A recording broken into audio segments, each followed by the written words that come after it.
Hello and welcome to a little update from the Stop Burning Stuff campaign, which I've got to say hasn't been going that long, but the response has been, we are overwhelmed by it. It's been truly, truly amazing. Really, really impressive. In terms of numbers of people who are supporting us on Patreon, that is a kind of what we prayed for. It's never going to be tens of thousands of people. It's always going to be a few hundred hardcore committed people, but you're there, you've done it, and we really, really appreciate it. And this gives us the footing to kind of move on. So we kind of wanted to do an update on how things have progressed. So there's been a little bit of activity in the general arena that we're discussing here in the last couple of weeks since we launched this campaign. And it has been dizzying.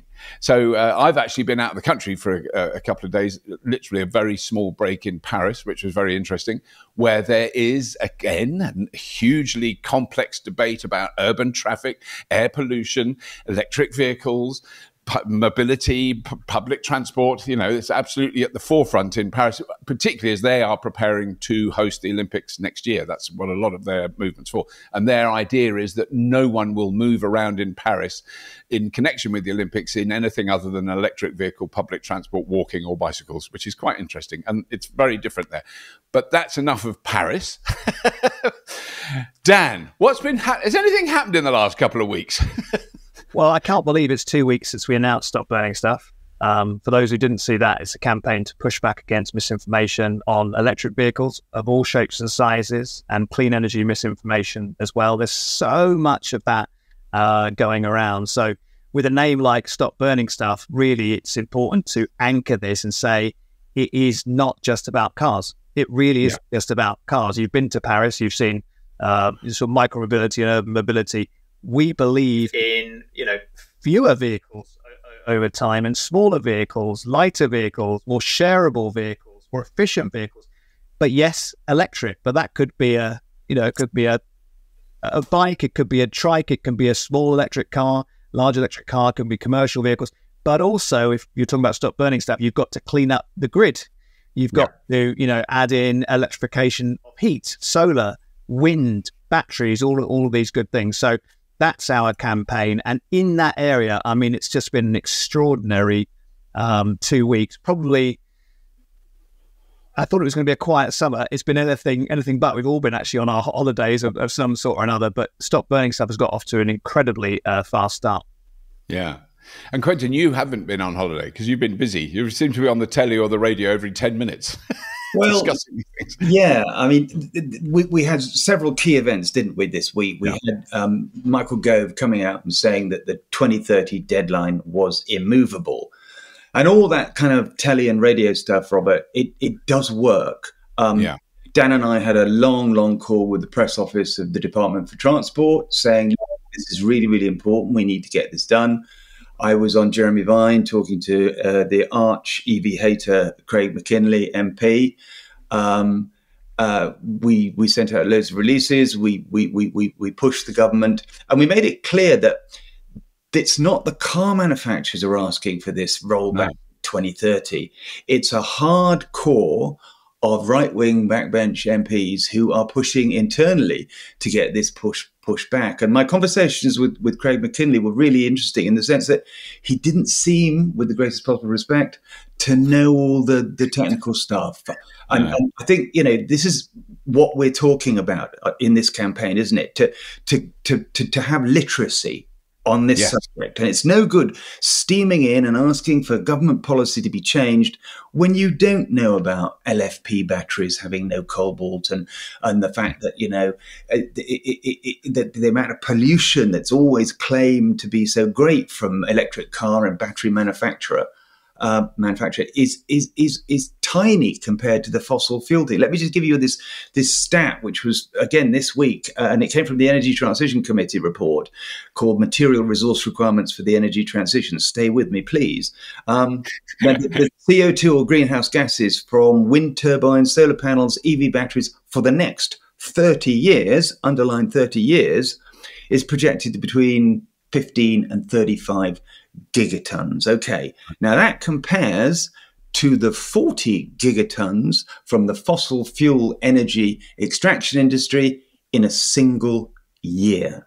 So you can say that fossil fuel energy systems produce more CO2 every 6 months than the entire EV, sustainable wind turbine, solar panel industry does in the next 30 years. So don't tell me that, electric cars create more pollution. Yeah, and it's these myths that we are really, really, really trying to shift.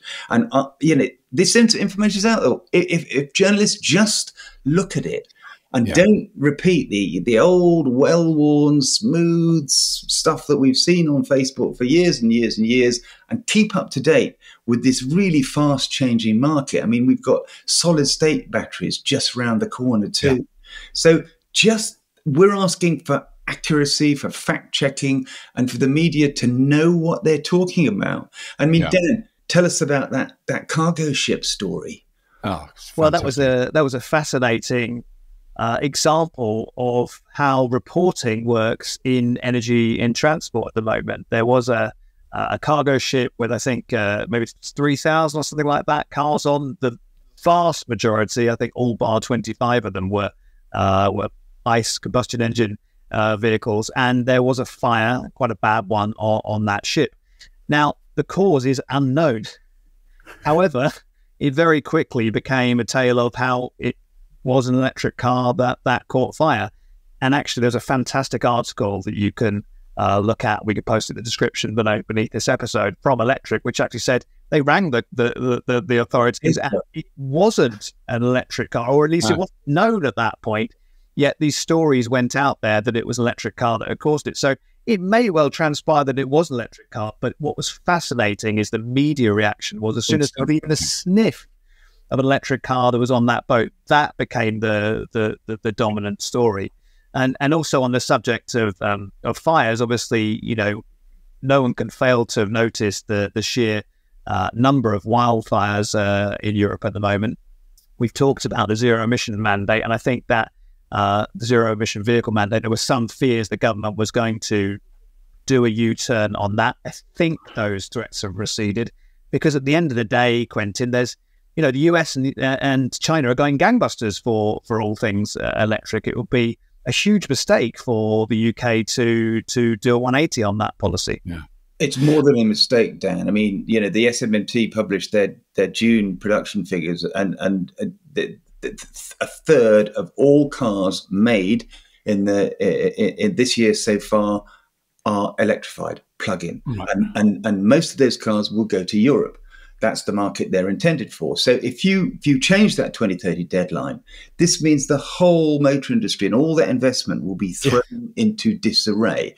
And again, it's not these car companies that are asking. I've spoken to several recently over this week, and they are absolutely committed to the 2030 deadline, and they do not want it shifted. And the Society of Motor Manufacturing Traders have said publicly, don't meddle with this because it will destroy all confidence and all certainty in the market. So what Fair Charge are doing this week is making sure that while Michael Gove said that the 2030 deadline is immovable, we need the Prime Minister to make that clear, unambiguous statement in number 10 that this is not for turning, that they're not changing it, that it is fixed. So global capital and global investors, like the recent investment of £500 million pounds into GridServe, that can carry on. Because, it's as simple as this. If we don't do this, we fall behind. And you're right, Dan. You've got America, you've got China, you've got Europe, all going, as you say, gangbusters on this and investing in it heavily, and all that capital and all that expertise is going to these countries. We will just get left behind if we don't raise our game on this. And we had great news about the Jaguar Gigafactory as well in Somerset. That had been rumoured for some considerable time. In addition to Nissan's plant in Sunderland, that is, I think, the second Gigafactory in the UK. And without wishing to be greedy, we want more of those type of announcements. And I think it would be logical for Rishi Sunak to actually follow that up with a clear commitment to the zero emission vehicle mandate. But that factory alone accounts for 4,000 new jobs. There was some quite emotive footage on the BBC about Dagenham and Ford being at threat. Well, the best way for us to tackle this is to create more jobs through electric vehicle and battery and componentry factories that can employ new people and hopefully retrain some of that workforce from the likes of Ford. I mean, Ford are a great example. They are really going to an incredible degree. I mean, that's really remarkable. Well. All the I'm sure, you know this, Quentin, but I was really, really impressed with the degree and the foresight that Ford, particularly the Ford sort of executive level, the top people who are making those decisions, 100% committed to converting the entire production of their entire massive company to producing electric vehicles. After, when you think of it, they are really the original mass-produced car maker on the planet. They really were the first that really churned out tens of thousands of cars. That's their ambition, is to be the biggest electric car maker, which is extraordinary. I spoke to them a couple of weeks ago with my comms director, Ben, and they're absolutely, committed to this with a kind of evangelical zeal, which, as you said, Robert, comes right from the top. And it's great. And I think exclusively reveal to you today that, we're campaigning to have VAT reduced on public charging. So we're putting a big letter together to the Treasury, signed by lots of MPs and lots of blue chip companies and scientists, academics and experts. And JLR have agreed to join that letter, to sign and to say that they are also committed to asking the government to lower VAT on public charging. So it's this kind of not lobbying, but just pressure and conversations and making sure everybody has the right facts that will help this energy transition. So what we're asking for you today is to remember that this is kind of historic. What you'll be doing by supporting this is making sure this change goes through, that we have cheaper energy, that we have lower electricity prices and better EVs for everybody. That ZEV mandate is very, very important because it'll bring the price of secondhand EVs down, more supplies into the market. So, people will be able to buy Teslas for, £10,000 soon. And that's going to be great for everybody. Yeah.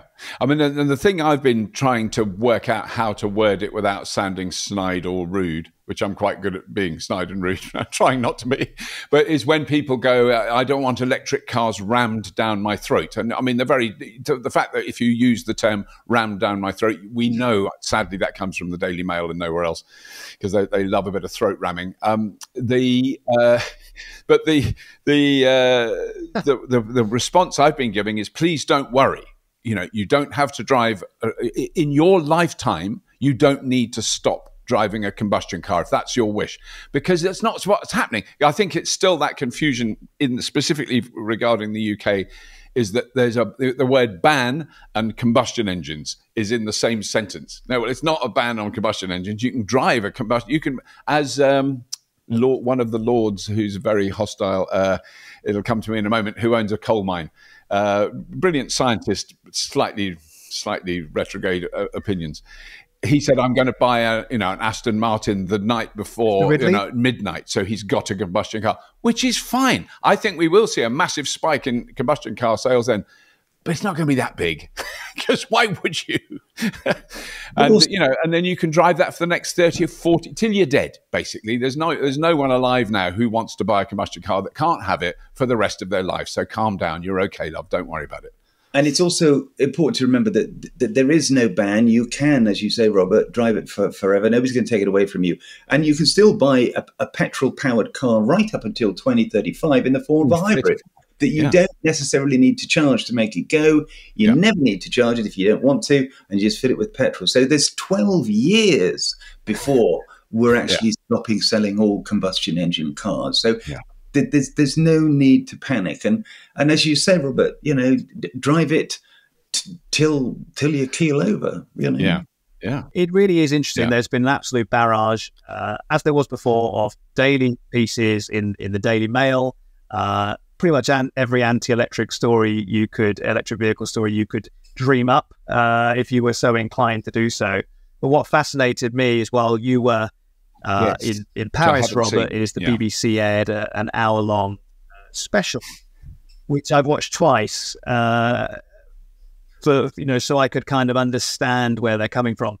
And I'm going to do what the BBC does well, which is balance. And I'm going to say that actually there were some good elements within that.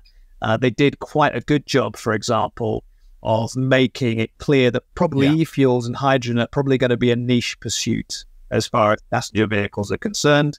And that was great to see. There was, they interviewed GridServe, they went to see Moggy, electric classic cars in Wales, so there were some really, really good elements in it. But I thought it would be interesting, and the reason I watched it twice is to look at the things that they didn't mention.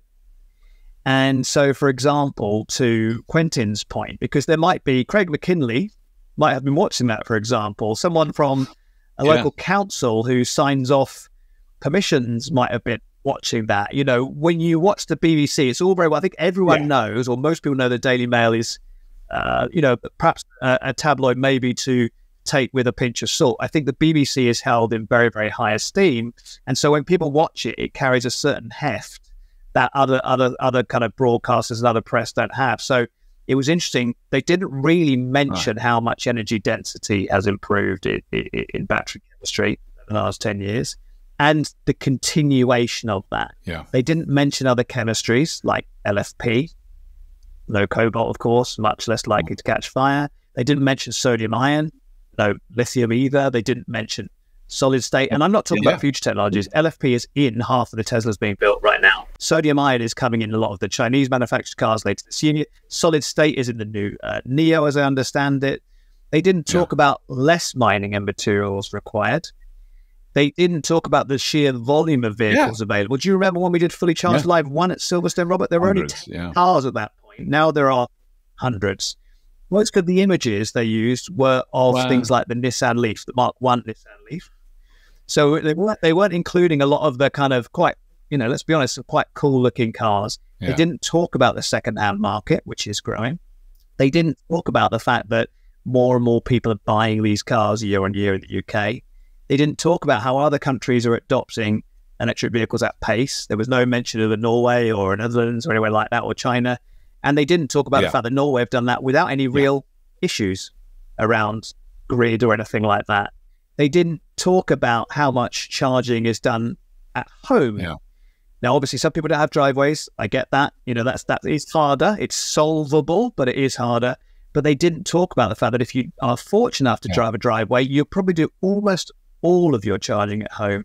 And you'll probably only charge once or twice a week. Because if you don't have an EV, you might assume you plug it in every night. They didn't mention once the Tesla supercharging network. So they didn't even show that at all. There's no reference to it. They showed GridServe, which is obviously phenomenal in its own right. Don't get me wrong. They didn't talk about the shift away from coal or the UK grid to wind. They didn't talk about the heat pump grant. They did one quick thing which said it costs £18,000 to install this.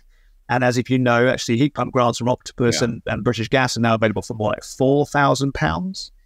And at almost no point did they show positive voices of electric vehicle owners. Quite the opposite. They had quite a few people sat in cars saying how hard it was to charge a car. As you know, we have events all around the world and we meet people who eulogize about their electric car. You have to walk away. In fact, they won't stop eulogizing. And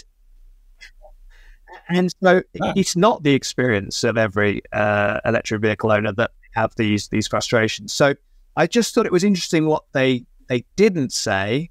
And I wonder if it's because A, they don't know, or B, because they've chosen, maybe they don't feel that they could tell their audience that at this point of time. Obviously, you've got an hour, but there were plenty of things that they did mention which were probably a bit extraneous, to be honest. So it was good to see it covered. It was good to see some of the balance in what they did, but it was really interesting the things that they didn't say. As it's illustrated by the title, electric cars, are we ready yet? And it's 2023, and the first time it's not possible to buy a pure combustion car is in 2030, a new combustion car. You can still drive your old one, so we're nowhere near ready yet. It's 7 years away before we, if we're not ready in 2035, I'm really worried. It's changing. 17% of new car sales in the UK last month were pure electric. So those people were ready. All the previous owners are ready. A whole new bunch of people will be ready this month. And over time, most people would be absolutely. And I'd always say, no, you're absolutely right, isn't there yet? There's only 68,000, charge points available to people all across the country, but we need 300,000. That's what we need, and that's where we'll get to. And it takes a while. But the fact that we've gone from 1 in Cirencester to 68,000 all over the country is in the last 10 years is pretty impressive. But the other one that I just want to quickly mention, because it's the subtlety and the assumption that wasn't a big blatant thing, but there was a piece on the news yesterday when I was traveling home about tire pollution. And it was the people we interviewed, and we decided we could not use their interview because their research systems were so abominably poor, scientifically unsustainable, just unjustifiable, but they still get PR out of it.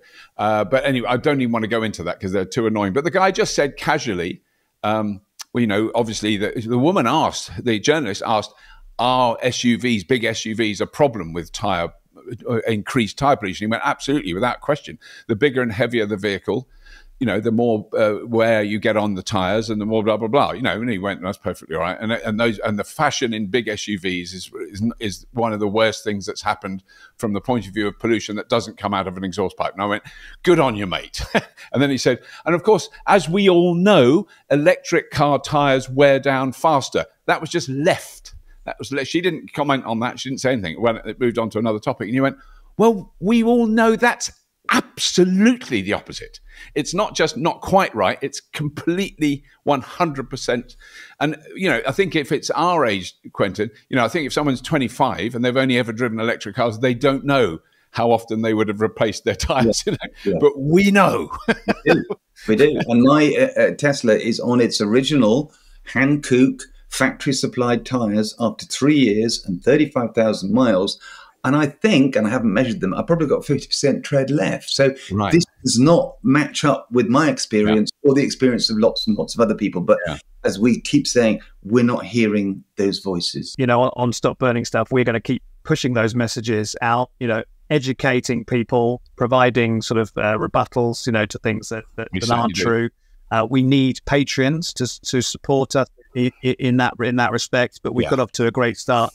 But the tire one, as you say, I could talk about that for a long time, but it's a much more nuanced thing, isn't it? I mean, language is such a powerful thing. You could have a throwaway remark like that, and beneath that there is so much assumption and so much left out. For example, if you sit outside of school and you see a car with its engine running, you can see on a cold day the matter coming out of the exhaust pipe. If you sit in the car stationary, the tyre particulates aren't coming off when it's stationary. Or if you're driving it slowly around an urban area, they're not coming off, whereas the emissions are still coming out of the tailpipe. So it's a much more nuanced thing. If you're hurtling around a corner when driving, or going in a faster, maybe there's some more tyre particulates. So we're not saying that's not important, but the way it is spun is wrong. So that's just one of, I think, dozens and dozens of examples of things that we can actually start to provide information on, start to fact check, and I think Stop Burning Stuff will be a very powerful campaign. Pay for research. So this is really important, that we need people to do this empirical testing. So we would need a firm to do the test on the tires and settle the argument absolutely once and forever. But that obviously costs money. And while we're talking about money, let's just raise another point, that there's been a little bit of pushback against the last podcast, and Dan and I have looked at this. And there's this inference that we are paid by the electric car industry to do stuff like this. Now, let's be absolutely clear on this, that they are not paying us a tanner, a cent, a dime, nothing. We do this, and there is no money in it, I can assure you. We do this because we care passionately about it. Nobody from these car companies that were claimed. I mean, somebody said that Tesla pays me. No, they don't. They don't even give a discount on the car, and I have to wait, like everybody. Yeah. So look, let's lay that myth to bed right away, that we do this because we care about the future. I also think it's worth pointing out that the three of us will not receive money for doing this. The idea of raising this money is so that we can hire other people to do, as you were saying, Quentin, to do the research, to get access, to find out the facts, to produce the documents that give us the arguments. This is not a fundraising effort for our own benefit. I mean, we're all earning our living elsewhere. This is an extra activity, and it's only because we can get the audience to start this off, which thankfully so far has been proven to be true. It's been a much bigger success. I'm always with Dan, when Dan has an idea, I'm always the cynic. No one's going to do that. I'm wrong yet again. But it has been very satisfying and very encouraging. It's really more than the fundraising; it's the comments, isn't it, Dan? I mean, that's been extraordinary. The support and the support of what we're trying to do. Yeah, we've had people say things like, at last, it's great to have the electric vehicle owners' voice kind of represented, but also many people saying, this is my first Patreon contribution ever. I've never given money to anything. But this is significantly important. So, from that point of view, we are galvanized by that, and you'll see more and more from us over the coming weeks and months. I mean, the reality is these are good technologies we're talking about. We're talking about wind and solar and batteries and all the things that we harp on about electric vehicles, all shapes and sizes. These are great technologies. There's really nothing to be afraid of. Most people, when they get kind of go, that's great. That's typically the reaction we see. The people who write these stories, and I contributed to the BBC programme, and I think in their defence they did a very reasonable job. I think so. It sounds like it. Yeah. But there wasn't that hardcore knowledge that you would get from driving an EV. Simple as that. They may have had a few test drives, but somebody who had driven an EV on a regular basis for the last couple of years would have said something different. And Justin Roulette, who presented the program, he's really, really good. I'm a great admirer of him. I think he did a good job. But, Justin needs to be in an EV and to drive it, all the time and learn about charging and understand that it's possible. So, I've said this before, that qualification to be part of the conversation, I think, with respect, begins by having owned, charged, or at least driven an EV for a significant period of time. Otherwise, you can't really accurately comment, can you? My daughter, who's just come over from Dubai and drives a Jeep Cherokee over there, she is now driving my Tesla, and this is her first experience in an electric car. And she was petrified and didn't know what to do, and is constantly worrying, and then almost bottled at the end and thought she'd go and hire a Citroen C1, instead of driving the Tesla. But, a week in, and she's doing it, and she's charging it, and she said, Dad, this isn't as bad as I thought. It worked, It's fine. And she's got two little kids in the back, and it was going to be her worst nightmare. And I completely get that. And there are people out there who will think the same thing. So we have to respect that fear and uncertainty and doubt, and try and enable those people to experience it and hear from other people who run EVs that there isn't as much to worry about as you would expect. One of our team members is a very nervous driver, and she got an electric car, and she said it's been transformative for her because it's so simple for her to drive by comparison. Equally, if you're taking your test, we remember the choke, right? We remember the gears. It was fine, but you know the point. When you get an electric car as a learner driver, 100 times easier to drive. So many of these benefits, but we do respect the fact that until people know why. It is understandable that they're worried about these things, but there is much less to be afraid of than let's end on this. But when you and I picked up our Mitsubishi iMeves in 2009, 2009, and I had genuine, almost cataclysmic range anxiety driving that car 48 miles home from where we picked it up. It was terrifying, absolutely terrifying. But I mean, that was a car with probably 65 miles range. I don't know exactly what it would have been. It's not about much 50. More. I was going to say, you're lucky you've got 65. I drove that car home on the M6 like a banshee, thinking this is great. Yeah. And then, a few miles from home, there's like 5 miles charge. So I had to stop, knock on someone's door and say, I am an electric car owner. Can I use your plug? And then sit for about 4 hours talking to this poor person while the car is enough to get home. Yeah. And that's how far we've come. Yeah. Yes, no, we definitely have moved on. On that note, let us wind this up, but we will definitely be making updates, explaining what we're going to be doing next. It's given us a huge world of possibilities. This first step on this journey to try and just make the world a tiny bit better. I guess that's about as good as we can say. So thank you very much, Quentin. Thank you very much, Dan. And we will be back with a lot more information very soon. And as always, if you have been, thank you for watching. The Fully Charged Show is generating positive energy with its live events all around the world. Next up, it's Fully Charged Live Canada. Get your tickets today.